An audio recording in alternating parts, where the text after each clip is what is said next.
Hello बच्चों, स्वागत है आपका अपने ऑनलाइन क्लासेस में। मैं हिमांशु मिश्रा, आपका फिजिक्स टीचर। बच्चों हम लोग चैप्टर 2 पढ़ रहे हैं और चैप्टर 2 में लास्ट टॉपिक हमने जो पढ़ा वो एसी जनरेटर, डीसी जनरेटर के बारे में पढ़ा। अगर किसी बच्चे को एसी जनरेटर या डीसी जनरेटर के किसी भी टॉपिक में प्रॉब्लम है तो प्लीज मुझे कमेंट सेक्शन में बताइए, मैं आपके प्रॉब्लम को नेक्स्ट वीडियो में जरूर सॉल्व करूंगा। लेकिन आप इस टॉपिक को तैयार रखिए, क्लास 10th में ये एक इम्पोर्टेंट टॉपिक है, ये पूछा ही जाता है और इसका मतलब अच्छा नंबर मिलता है। और आपको समझ लीजिए कि ये 5 नंबर 6 नंबर तक भी दिला सकता है, 5 नंबर तक दिला सकता है। तो इसलिए प्लीज आप इसको पढ़ते रहिए, अगर कोई प्रॉब्लम आए तो पूछते रहिए। आज हम लोग कुछ प्रॉब्लम्स करेंगे, क्योंकि जो मेरा पेपर दिया गया है वो ये ठीक है, उसके कुछ बिहाफ में कुछ क्वेश्चंस करना जरूरी है ना। तो आज कुछ एमसीक्यूज करते हैं, मतलब कुछ प्रॉब्लम्स करते हैं, जिससे आपके मन में जो इसके प्रति आपका डर है वो थोड़ा सा क्या हो जाए, खत्म हो जाए।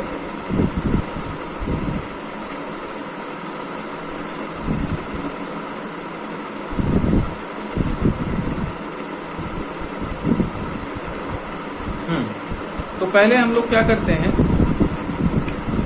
शुरुआत से न्यूमेरिकल करते। न्यूमेरिकल तो इसमें खैर आपके यहाँ है नहीं, क्वेश्चंस हैं। क्वेश्चंस को समझने की जो है थोड़ी सी इसमें आपको जरूरत पड़ेगी। जितनी बातें मैंने बताई अगर उसको फॉलो करेंगे तो बिल्कुल आपको समझ में आएगा। चलिए देखिए, क्वेश्चन है आपके 83 पेज पर, question number 26। The magnetic field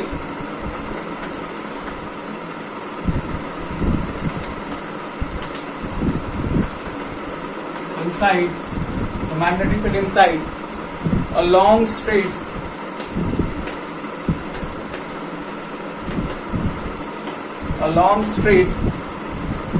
solenoid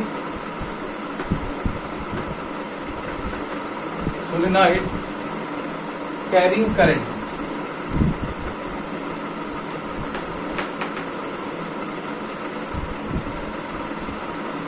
क्या होगा उसमें?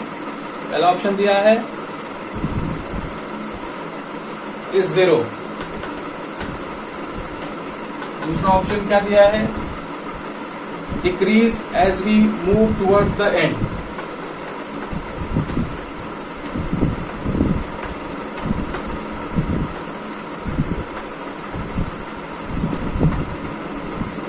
तीसरा ऑप्शन मैं बोल रहा हूं, लिख लीजिएगा, increase as we move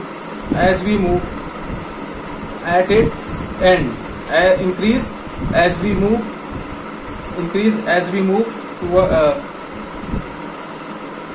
towards its end।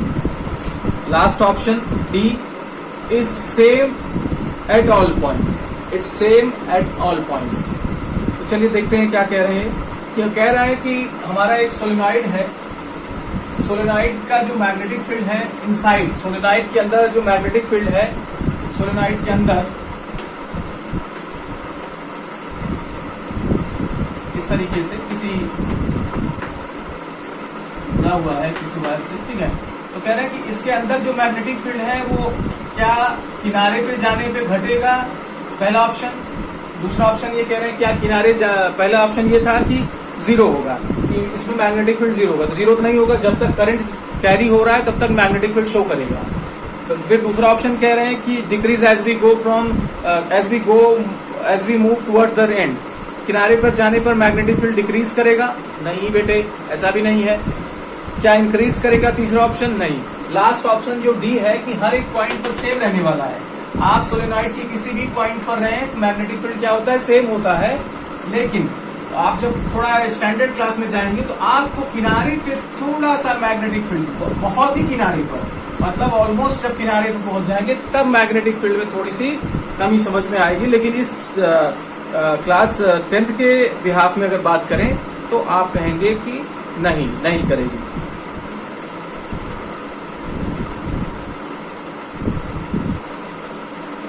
चलिए क्वेश्चन नंबर 25 इसी के ऊपर है, करते हैं। क्या देखिए, मैं क्वेश्चन बोल रहा हूँ, इसको देख लीजिए आप। ये एशियन पब्लिकेशन की 83 पेज पर क्वेश्चन है, क्वेश्चन नंबर 25। ठीक है, लिखने में काफी टाइम जाता है तो मैं इसको बोलता हूँ, आप लिख भी लीजिए। थोड़ा सा स्पीड स्लो कर लीजिएगा वीडियो का। A diagram given below represents the magnetic field. A diagram given below represents the magnetic field caused by current carrying conductor which is ठीक है। तो कह रहे हैं कि हमारे पास एक पैटर्न दिया गया है कुछ इस तरीके से, अगर आपके पास बुक है देखिए, नहीं तो जो मैंने बोला उसके नीचे ये लिख लीजिए। इसके कह रहे हैं कि ये एक मैग्नेटिक फील्ड का पैटर्न है, तो ये किस करंट कैरिंग कंडक्टर के कारण होगा। पहला option a long straight wire, दूसरा option b a circular loop या सर्कुलर कॉइल, तीसरा ऑप्शन है इसका सोलेनॉइड, और चौथा यानी डी ऑप्शन है इसका short wire, short straight wire.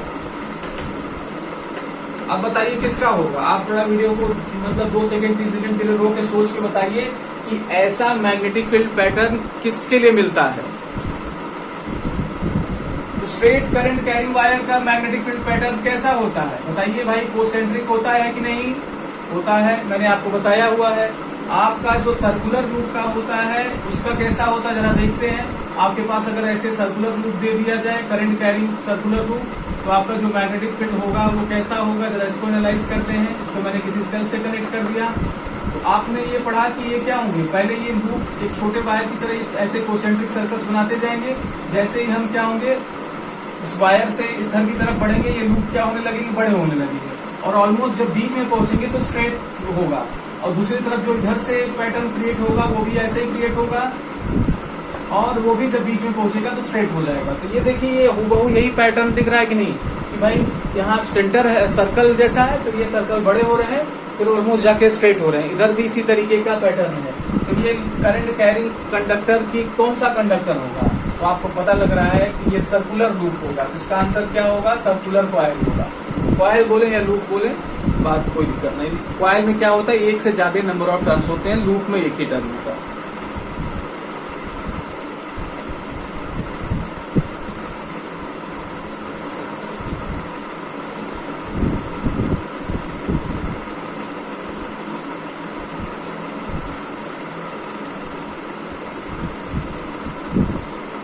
ठीक है, चलिए और क्वेश्चन करते हैं।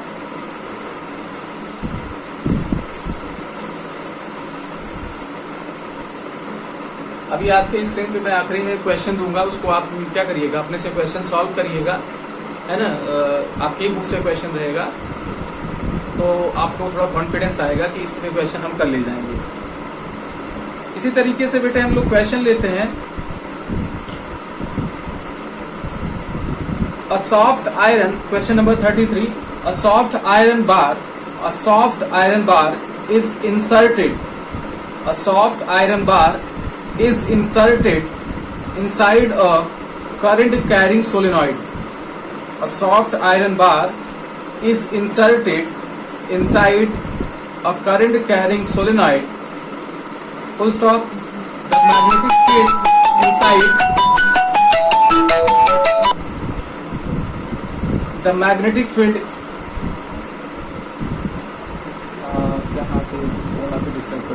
a soft iron bar is inserted inside current carrying solenoid.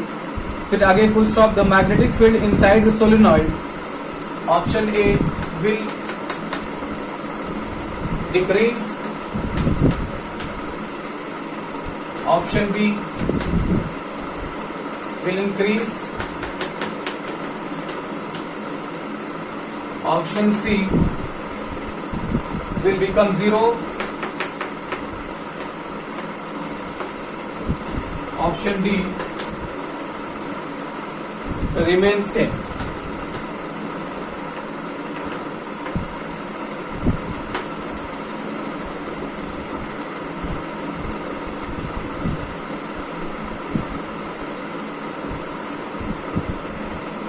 तो जब भी हम किसी क्या करते हैं, सोलेनॉइड में बेटे कह रहे हैं कि अगर हम एक सॉफ्ट आयरन कोर, मतलब जो हम सिलिकल बेस लेते हैं जिस पर हम लपेटते हैं, वो soft iron core. Soft iron core क्या होता है? जो आयरन, शुद्ध आयरन, प्योर आयरन होता है। एक्चुअली आयरन में क्या किया जाता है, कुछ मटेरियल मिलाया जाता है, जब तब वो स्टील बनता है। सॉफ्ट आयरन जो खुदाई से, मतलब माइनिंग से निकलता है, प्योर आयरन, उसको सॉफ्ट आयरन बोला जाता है। वो थोड़ा जो रेगुलर आयरन यूज करते हैं उससे थोड़ी नर्म होती है, इसलिए इसको सॉफ्ट आयरन बोलते हैं।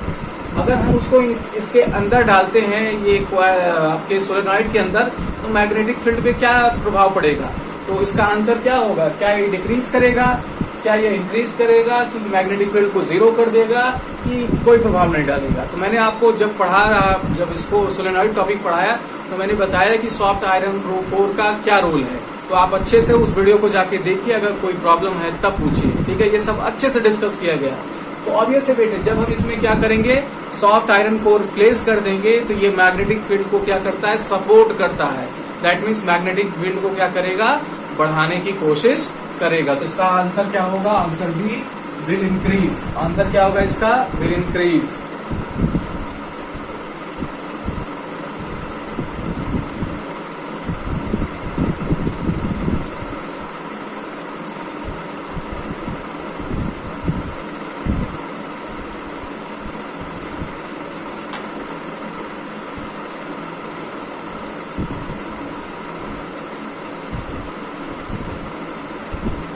ठीक है,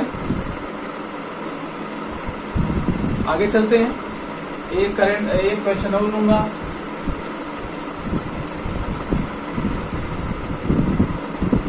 अगला क्वेश्चन है,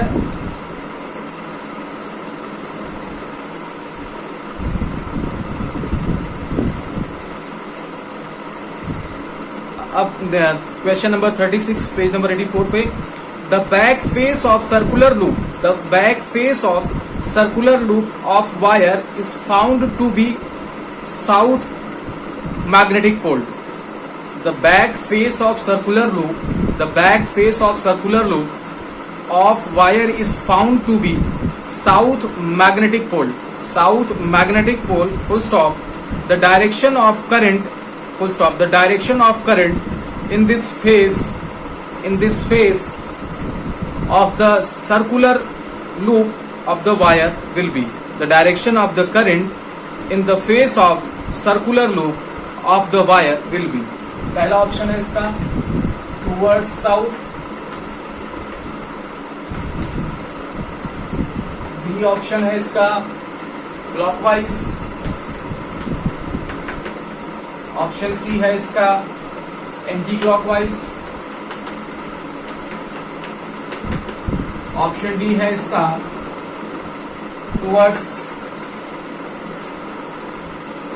टुवर्ड्स नॉर्थ। ठीक है, चलिए अब देखिए आपको क्या कह रहा है कि हमारे पास अगर एक ऐसे, जैसे भाई ये लूप है, ऐसे लूप है, इसको हम ऐसे देख रहे हैं और इसमें जो करंट फ्लो हो रही है उसकी वजह से मैग्नेटिक पोल जो क्रिएट हो रहा है वो साउथ पोल क्रिएट हो रहा है। ठीक है, इसमें जो करंट फ्लो हो रही है उसकी वजह से जो हमारी पोल क्रिएट हो रही है, क्योंकि करंट मैग्नेटिक फील्ड जनरेट करता है, दैट मीन्स मैग्नेटिक पोल भी जनरेट करेगा। ठीक है, तो इसमें कह रहे हैं कि एक पोल जनरेट हो रहा है, वो पोल साउथ है। तो आपको ये बताना है कि इसमें करंट किस डायरेक्शन में है, towards south, clockwise, anti clockwise, towards north. तो आपको मैंने क्लॉक फेस रूल बताया था कि आप क्या करें, ध्यान से देखें, ये इसमें उल्टा क्वेश्चन दिया है। क्लॉक फेस रूल ये कहता है कि आप पहले करंट के डायरेक्शन को डिटेक्ट करिए। तो करंट के डायरेक्शन मान लीजिए ऐसे डिटेक्ट हो गया, ये इस तरीके से फ्लो हो रही है या तो ऐसे फ्लो हो रही, दो ही तो डायरेक्शन हो सकते हैं। उसके बाद क्या करिए, इनके पैटर्न्स को ड्रॉ कर लीजिए, जैसे ये ऊपर की तरफ जा रहा है, नीचे की तरफ, फिर एंड्स को मिलाइए, ठीक है। तो क्या ये क्या बना रहा है आपका, ये कौन सा सिंबल है, क्या ये एन दिख रहा है आपको? नहीं, कुछ लोग को एन दिखता है, क्योंकि इसलिए मैं ये बनाया कि एन एक्चुअली ऐसा है। तो या तो नॉर्थ क्रिएट होगा या तो साउथ। अगर ये नॉर्थ एन नहीं दिख रहा आपको तो ये है क्या, ये एस है, ये है क्या, एस है। तो माय डियर स्टूडेंट्स ये एस है, ठीक है, ऐसे। तो ये कौन सा पोल हो गया, साउथ पोल, है ना। तो ये आप क्वेश्चन उल्टा कह रहा है कि अगर आप कोई देख रहे हैं कि आपका क्या है, लूप साउथ पोल क्रिएट कर रहा है, तो उसमें करंट कैसा फ्लो होगा, तो आप करंट देख रहे हैं कैसा फ्लो हो रहा है, ऐसे। तो घड़ी आपके हाथ में कैसे रहती है, ऐसे रहती है, कैसे चलती है, ऐसे चलती है ना। ये कौन सा इसका पोल क्रिएट करेगा, साउथ पोल क्रिएट कर रहा है और इसका डायरेक्शन क्या होगा, क्लॉकवाइज होगा। ठीक है, इसका आंसर क्लॉकवाइज। चलिए बच्चों, अब आपके स्क्रीन पे कुछ क्वेश्चन आएगा, उसको आप नोट कर लीजिएगा और उसको क्वेश्चन सॉल्व करके ऑप्शंस आप मुझे कमेंट सेक्शन में रिप्लाई करेंगे। 36 का है, 37 का है, ऐसे करके आप रिप्लाई करेंगे, तभी मैं मानूंगा कि आपने पूरा वीडियो देखा। ठीक है, तो चलिए मैं आपको क्वेश्चन दे रहा हूं, आप इसको क्या करें, नोट कर लीजिए।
आई थिंक आपने क्वेश्चन नोट कर लिया बेटे। अब आप क्या करें, या क्वेश्चन सॉल्व कर लीजिए इसको, फिर हमारे कमेंट सेक्शन में बताइए, आप रिप्लाई करिए कि सर मैंने किया, 33 का आया, 34 का भी आया। इस तरीके से आपकी एग्जाम की प्रिपरेशन, एग्जाम में ऐसे ही क्वेश्चन आने वाले हैं। ठीक है, चलिए आज के लिए इतना ही। अगर कोई प्रॉब्लम है तो बेटे आप पूछ सकते हैं। ठीक है, चलिए, थैंक यू वेरी मच।